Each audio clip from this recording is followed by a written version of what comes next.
Hello, everyone. I'm Brooke Silva-Braga. And I'm Hannah Daniels. Thanks for joining us. It's been a day of bombshell developments in the Trump-Russia scandal, and we now have some more breaking news to tell you about. McClatchy is now reporting the FBI is investigating whether the White House engaged in a cover-up of possible ties between the Trump campaign and Russia. That's according to Deputy Attorney General Rod Rosenstein. He met with Congress on Friday, and this report comes just an hour or so after another story in the Washington Post that a close advisor to the president is now considered a person of interest in that investigation, and yet another report in the New York Times that the president told Russia's foreign minister that former FBI Director James Comey was, quote, a nut job, and that firing him relieved great pressure. Lesley Clark co-wrote this new report for McClatchy. She's a senior congressional correspondent there, and she joins us now by phone.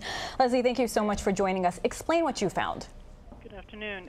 Yeah, we talked to a lot of members of Congress who attended the second of two hearings today in the House, and what they told us when they left was essentially that they believe the investigation now has three legs, and one of those legs includes whether or not the Trump administration is trying to cover up elements of the Russian investigation. Okay, and why is that important, and why is it different, and why is it now?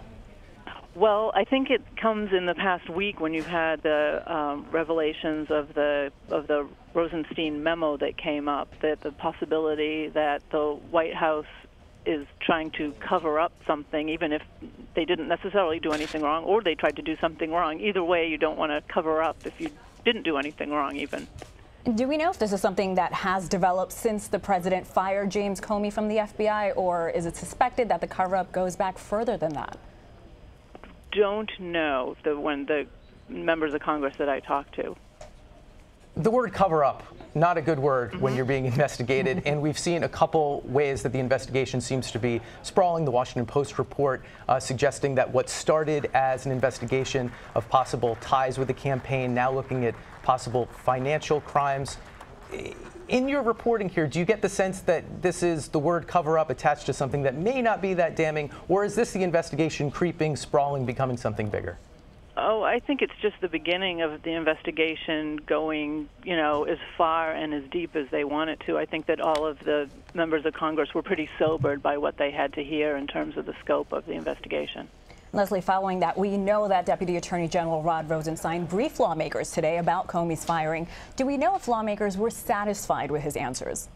No, they weren't. Well, it depends on who you were. If you're a Democrat, no, you weren't satisfied with the answers. I think they'd like to hear a lot more. If you're a Republican, maybe you weren't satisfied either because you'd sort of like this all to go away. And there's one of his things is that it's absolutely not going to go away, and that he's given it, full control, full right to it to Mueller.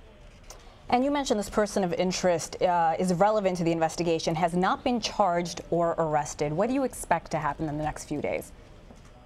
I expect everybody's going to be chasing that one as much as they can.